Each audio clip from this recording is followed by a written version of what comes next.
सबसे पहला टॉपिक है नाउन। इंग्लिश की सीखने की जो पहली सीढ़ी होती है वो नाउन से शुरू होती है, लेकिन उससे पहले ही हमारे को वर्णमाला और जो कॉन्सोनेंट वाउल है उनका भी नॉलेज होना चाहिए। लेकिन इंग्लिश ग्रामर जब हम सीखने के लिए आगे बढ़ते हैं तो आपको नाउंस यानी कि संज्ञा का नॉलेज होना चाहिए। संज्ञा के बारे में जानने के साथ साथ प्रोनाउन यानी कि सर्वनाम, सर्वनाम के बाद एडजेक्टिव यानी विशेषण, वर्ब यानी क्रिया, उसके बाद एडवर्ब यानी क्रिया विशेषण, कंजंक्शन जो होते हैं आपने देखा होगा, and, not only but also, as well as, ये जो दूसरे वाक्यों शब्दों को जोड़ने के लिए यूज़ में किए जाते हैं। इसके अलावा प्रपोजिशन जो पूर्वसर्ग कहा जाता है, इन, एट, ऑफ, फ्रॉम, ये। उसके बाद इंटरजेक्शन यानी कि विस्मयाबोधक जो होते हैं ना, जैसे बोलते हैं हेलो, तो उसके बाद में जो इस प्रकार का निशान लगता है ऐसे, तो ये कहलाते हैं इंटरजेक्शन। उसके बाद डिटर्मिनर्स जिसके अंदर आर्टिकल भी होते हैं, इसके अलावा सम, एनी, ये होते हैं। और सबसे इम्पोर्टेंट है टेंसेज। टेंस का नॉलेज होना बहुत महत्वपूर्ण बात होती है। उसके बाद टेंस से ही related topic active and passive voice, उसके बाद सब्जेक्ट वर्ब एग्रीमेंट, इसमें भी टेंस से ही रिलेटेड बातें होती है। फिर आता है मॉडल्स, ये हेल्पिंग वर्ब तरह काम करते हैं। उसके बाद non finite verb, phrases, gerund, participles, infinitives and bare infinitives, ये सारे ऐसे टॉपिक है। इसके बाद में टैग क्वेश्चंस है, फिर नरेशन है जिसको रिपोर्टेड स्पीच कहा जाता है। उसके अलावा क्लोजेज है, उपवाक्य कहा जाता है।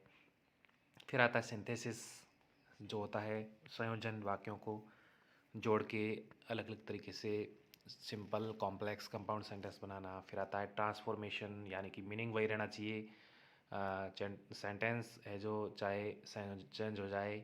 फिर आता है सिनोनिम्स यानी कि जिसको कहते हैं सिमिलियर मीनिंग जो होता है, सेम मीनिंग वाला वर्ड जिसको हिंदी में पर्यायवाची कहा जाता है। फिर आता है एंटोनिम्स यानी अपोजिट वर्ड जिसको विलोम कहा जाता है। उसके बाद इडियम्स यानी मुहावरे, फ्रेजेस, वाक्यांश, सेइंग, कहावतें, प्रोवर्ब्स जो होता है कहावतें, मुहावरे, ये।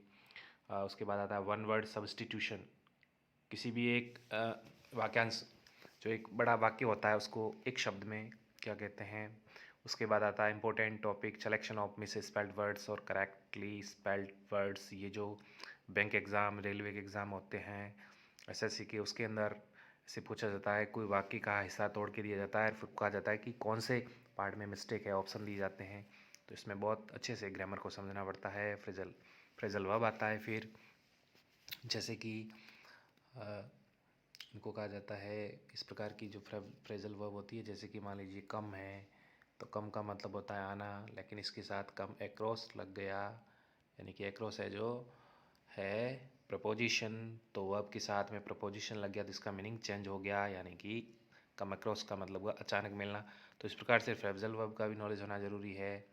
फिर अनसीन पैसेजेस यानी कि पैसेज आते हैं ऐसे एग्ज़ाम में, तो पैसेज की अंडरस्टैंडिंग हमें अच्छे तरीके से समझ में होनी चाहिए। तो आई होप ये जो वीडियो है वो आपकी बहुत प्राइमरी नॉलेज गेन करने में काफ़ी हेल्प करेगा, क्योंकि ये जो मैंने सारे टॉपिक्स बताए हैं इसके अंदर यदि हम इंग्लिश के में सारे टॉपिक क्लियर कर लें तो हमारे को इंग्लिश के एग्ज़ाम जो भी होते हैं उसके अंदर किसी प्रकार की कोई तकलीफ़ नहीं होगी और हम इसमें प्रो बन जाएंगे, स्मार्ट बन जाएंगे। तो मैं आशा करता हूँ कि ये वीडियो आपको प्राइमरी नॉलेज का जो वीडियो है इंग्लिश ग्रामर का काफ़ी पसंद आया होगा। Thank you.